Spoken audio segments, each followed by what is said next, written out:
ये 19वीं सदी के शुरुआत की बात है। भारत के अछूत जातियों में से एक जाति महार, जिसके खिलाफ पेशवाओं ने मार्शल लॉ लगाया था कि इनके कमर में झाड़ू और गले में मटका बांध दिया जाए। दरअसल ये अशोक काल में हुई ब्राह्मणों की निर्भत्सना का नागवंशियों के खिलाफ प्रतिशोध था। वैसे तो महार जाति अपनी वीरता के लिए प्रसिद्ध थी, लेकिन जब संसाधन ही छीन लिए जाते हैं तो कोई भी विकलांग हो सकता है।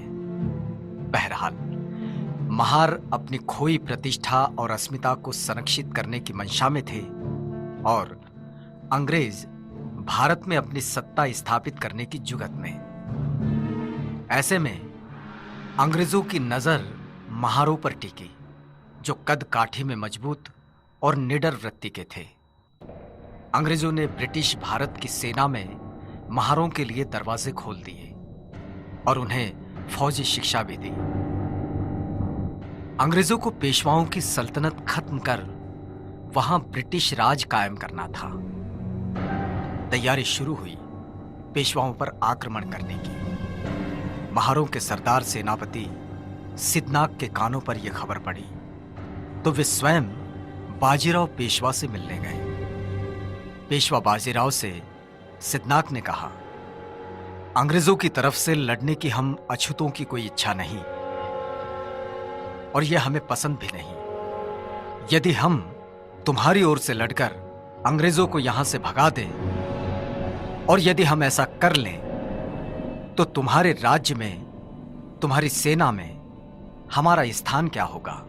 पेशवा बाजीराव ने सिद्धनाग के इस प्रस्ताव की अवहेलना की और कहा, सुई की नोक पर थर्राते हुए ठहरे धूल के कण जितना स्थान भी तुम महारों के लिए हमारे पास नहीं है। तुम लोग हमारे पैरों की धूल हो और वही बने रहोगे। चतुर्वर्ण व्यवस्था ने तुम महारों के लिए जो नियम बनाए हैं उनमें थोड़ा भी बदलाव नहीं होगा। तुम नीच हो, नीच ही रहोगे। पेशवा के जवाब से सिद्धनाग ठिठुर गए। उनका खून खौलने लगा और वे गरज पड़े, हम आज तक तुम्हारे अन्याय अत्याचार सहते रहे, लेकिन अब तुमने स्वयं ही अपनी मृत्यु रेखा खींच ली है। महारों ने शस्त्र उठा लिए हैं। अब ये उच्च वर्णीय मगरूरी मिट्टी में मिल जाएगी। युद्ध की भाषा हमसे ना करो। इसी माटी में जन्म हुआ है हमारा और यहीं पले बढ़े हैं हम। इस मिट्टी की लाज अब ना लूटेगी। अपने न्याय हकों के लिए युद्ध करना कोई पाप नहीं है। ये ही युद्ध की अंतिम घोषणा है।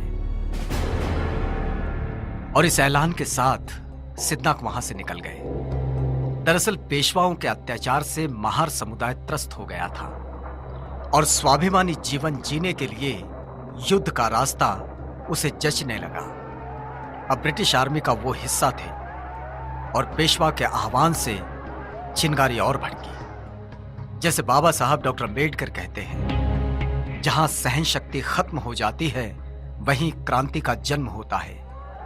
महारों ने सदियों से चले आ रहे अपने अपमान का बदला लेने पेशवाई के खिलाफ युद्ध का बिगुल फूंका और आधुनिक भारत में समतामूलक समाज निर्माण के नए इतिहास पर्व की शुरुआत हुई। भीमा नदी के किनारे बसे कोरेगांव की ये बात है।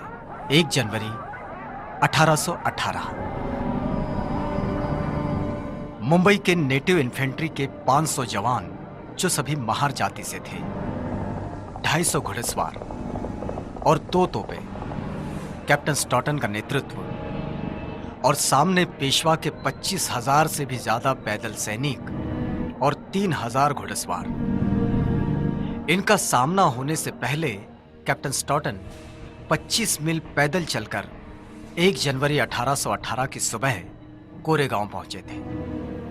जवान थके हुए थे और युद्ध शुरू हुआ। महार सेना का नेतृत्व रत्नाक, जतनाक और भीकनाक कर रहे थे। एक दिन एक रात ये युद्ध चला और देखते ही देखते पेशवा के 25,000 सैनिकों का धुआं हो गया। 500 महार सैनिकों के सामने पेशवा की विशाल सेना पौनी साबित हुई। इसमें अंग्रेजी सेना के 276 लोग गिरे। लड़ाई के धरातल पर महारों का सामर्थ्य किस स्तर का है, ये बात पूरी दुनिया ने देखी और इतिहास इस घटना से गौरवान्वित हुआ। युद्ध में वीर गति को प्राप्त हुए सैनिकों की शौर्य गाथा दुनिया के इतिहास में अमर हुई, जो भीमा कोरेगांव के इस 75 फीट ऊंचे विजय स्तंभ पर दर्ज है।